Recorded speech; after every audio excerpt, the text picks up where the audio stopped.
How much cash should you hold?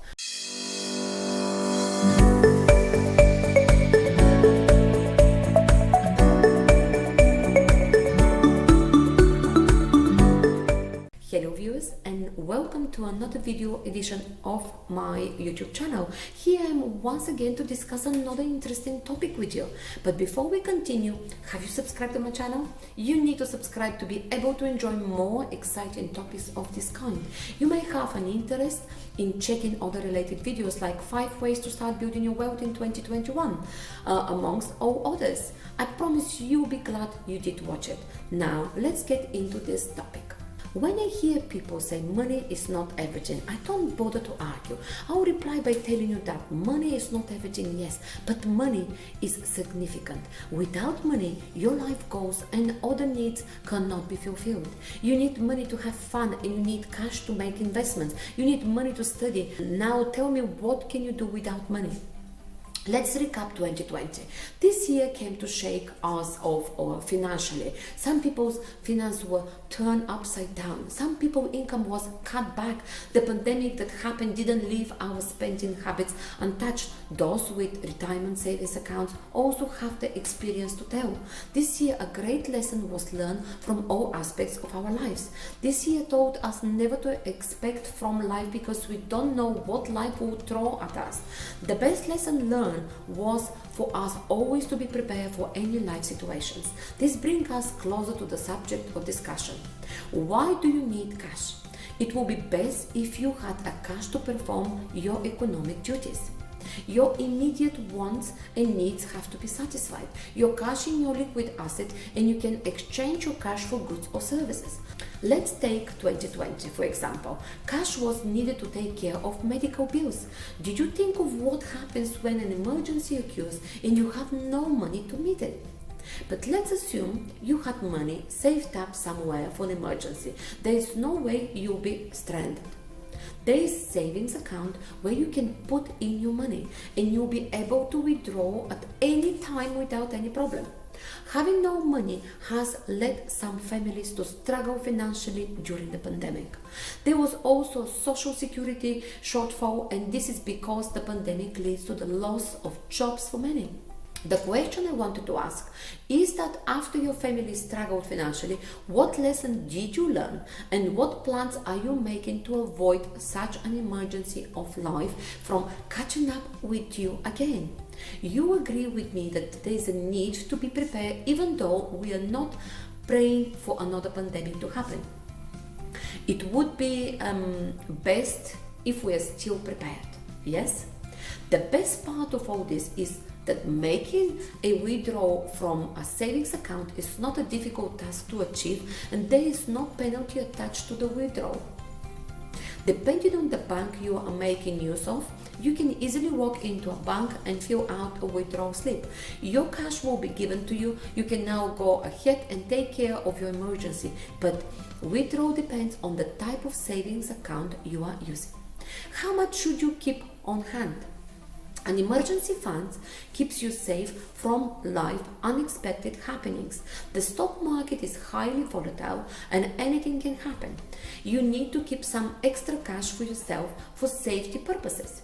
You need to keep in mind that if your investment should lose value, you tend to lose all your invested money. It is best if you can save your money for a down payment in a savings account. It is essential to keep some of your cash from the stock exchange market. Don't get me wrong, investments is good and highly encouraged, but you need to keep some extra cash for yourself. It will be best if you can save yourself from stress and heart attacks. If you checked out on some investors, you realize that they have cash on hand to help cover the expenses for years. I call them smart individuals. You need an emergency fund to help you scale through surprises and disasters. The reason you see some individuals always struggling to sell all their assets is that they have no cash on hand. You should be able to keep cash that can cover your expenses at least for 6 months, minimum 3. It will be best if you held that much cash on hand for your emergency bills. It will help you if you keep in mind that you'll be attending to your basic needs at that of your family. Depending on the country you live, you should multiply your household money that you need for the month for at least 3 to 6 months, so you've got money for rainy days. It's not wrong to stash your money at home, but how about considering the idea of having your cash in savings or checking account? Have you considered this? Checking accounts are designed to handle many transactions such as paying bills or performing other daily transactions. Your checking account will allow you to make a deposit and withdraw your money quickly. An example of saving accounts is the money market account, and it gives you easy access to your cash should in case an emergency occurs. The role of cash in your portfolio. The goal of cash is not always to generate revenue for you, and it's to keep you safe sometimes. Let's say you open a brokerage account and you can take the boat of choosing money market. You can still be getting up to 6% on your money without necessarily making any investment. The role of cash in your portfolio is to help you to get through unexpected disaster or surprises without having to sell your life assets. Keeping cash on hand is very important for you to take action when financial opportunities arise. The stock market can hit a low at any given time, and you may need to take advantages of stock prices because those prices will rise again when the market becomes stable. Keeping cash in your portfolio plays an essential role in your investment strategy. It helps you to make financial choices. To gain financial freedom is more about being smart, especially in the decision-making process. You will still be getting dividends and interest as a reward for yourself for keeping liquidity, which is your cash at hand. It may sound quite impressive to throw out all you have to index fund securities or blue chip stocks. You may be thinking, after all, something is coming in for you as a return. There is more to this. Refuse to be tempted. If you study investment patiently and adequately, you will realize that it is best to keep some cash on hand for yourself. Refuse to take a risk with your emergency fund.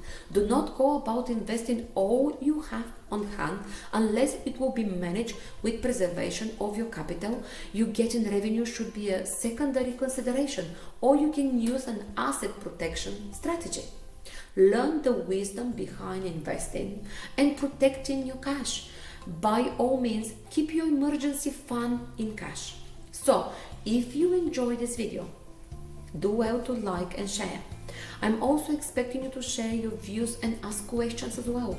Do not forget to subscribe to my channel to avoid being left out of all the great discussion topics. It will be best if you kept learning more about your finances. So, till next time, stay very motivated.